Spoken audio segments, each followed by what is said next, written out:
ഒരു ബിസിനസ്സിൻ്റെ ഏറ്റവും വലിയ ഫാക്ടറാണ് കസ്റ്റമർ എന്ന് പറയുന്നത്. അവരാണ് കിങ്. അപ്പോൾ ഒരു ബിസിനസ് മുന്നോട്ട് പോകണോ വേണ്ടയോ എന്ന് തീരുമാനിക്കാനുള്ള ആ ഒരു അവകാശം കസ്റ്റമറിനുണ്ട്. അപ്പോൾ CRM എന്ന് പറയുന്നത് അത്രയും ഇമ്പോർട്ടൻ്റ് ആണ്. അപ്പോൾ ഓരോ കമ്പനിയും നിലനിർത്തുന്ന ആ CRM അത് ഏത് രീതിയിലാണ് നെക്സ്റ്റ് ക്രസ്റ്റ് കൊടുക്കുന്നത്?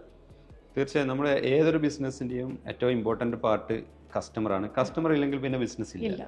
കസ്റ്റമർ ഉണ്ടെങ്കിൽ മാത്രമേ നമ്മൾ ബിസിനസ് മുന്നോട്ട് പോകുള്ളൂ. ഏത് ഓപ്പറേഷൻസ് നടക്കണമെങ്കിൽ കസ്റ്റമർ ഉണ്ടെങ്കിലേ നമ്മൾ ഓപ്പറേഷൻസ് നടന്നിട്ട് കാര്യങ്ങൾ നടക്കുകയുള്ളൂ. അപ്പോൾ കസ്റ്റമർ എന്ന് പറയുന്നത് വളരെ ഇമ്പോർട്ടൻ്റ് ആണ്.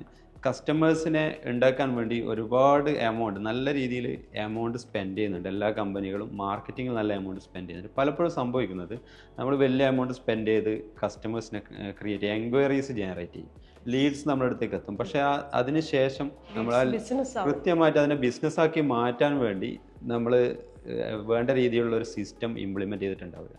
പലപ്പോഴും ലീഡ് വരുന്നുണ്ടാവും, കുറേ ലീഡ്സ് നമ്മൾ എക്സലിൽ കീപ്പ് ചെയ്യും, കുറേ പിന്നെ നമ്മൾ ഡെയിലി ഒരു 100-ലധികം ലീഡ്സ് ജനറേറ്റ് ചെയ്ത് കഴിഞ്ഞാൽ ഈ ലീഡ്സിനെ നമ്മൾ നമ്മുടെ സ്റ്റാഫിന് അസൈൻ ചെയ്ത് കൊടുക്കുക. നമ്മൾ ഓരോ ആളുകൾക്കും ഓരോ എക്സൽ ഷീറ്റ് ഉണ്ടാക്കിയിട്ട്, ഒരു ഗൂഗിൾ ഷീറ്റ് ഉണ്ടാക്കി നമ്മളത് അവർക്ക് ആക്സസ് കൊടുക്കും. ആ രീതിയിലൊക്കെയാണ് മാനേജ് ചെയ്യുന്നത്. അതുകൊണ്ട് തന്നെ ഇത് എന്താണ് സംഭവിക്കുന്നതെന്ന് കൃത്യമായിട്ട് നമുക്ക് അനലൈസ് ചെയ്യാൻ പലപ്പോഴും ഇതിൻ്റെ ടോപ്പ് ലെവലിൽ ഇരിക്കുന്ന ആളുകൾക്ക്, മാനേജ് ചെയ്യുന്ന ആളുകൾക്ക് സാധിക്കുന്നുണ്ടാവില്ല.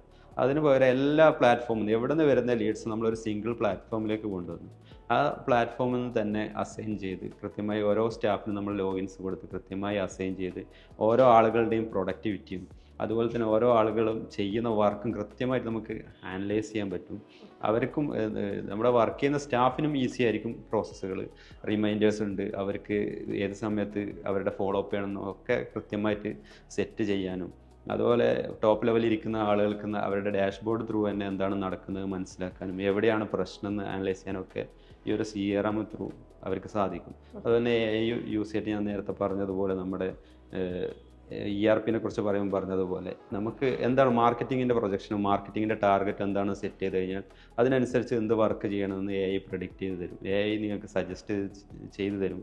ഇതുവരെയുള്ള പെർഫോമൻസ് അനലൈസ് ചെയ്ത് തരും. അത് വെച്ചുള്ള പ്രഡിക്ഷൻസും പ്രൊജക്ഷൻസും ഒക്കെ നമ്മുടെ ഈ ഒരു CRM തന്നെ നിങ്ങൾക്ക് ഉണ്ടാക്കി തരും. കൃത്യമായിട്ട് ഓരോ ലീഡിനെയും മിസ്സാവാതെ ഓരോ ലീഡിനെയും നിങ്ങൾക്ക് ക്ലയൻ്റ് ആക്കിയിട്ട് നിങ്ങളുടെ കസ്റ്റമർ ആക്കിയിട്ട് കൺവേർട്ട് ചെയ്യാൻ, ഒരു ബിസിനസ്സാക്കി കൺവേർട്ട് ചെയ്യാൻ വേണ്ട എല്ലാ ഫെസിലിറ്റിയും എല്ലാ ഫീച്ചേഴ്സും നമ്മളതിൽ ഇൻക്ലൂഡ് ചെയ്തിട്ടുണ്ട്. വളരെയധികം റിസർച്ച് ചെയ്തിട്ട് നമ്മൾ ഡെവലപ്പ് ചെയ്തൊരു CRM ആണ്. നോർമൽ CRMനപ്പുറത്തേക്ക് എന്താണ് ഇന്നത്തെ മാർക്കറ്റിലെ പെയിൻ പോയിൻ്റ്, എന്താണ് നമ്മുടെ ബിസിനസ് ഓണേഴ്സ് ഫേസ് ചെയ്യുന്ന പെയിൻ എന്താണെന്ന് മനസ്സിലാക്കി ആ പെയിനുള്ള സൊല്യൂഷൻ എന്ന രീതിയിലാണ് നമ്മളൊരു CRM ഡെവലപ്പ് ചെയ്തിട്ടുള്ളത്.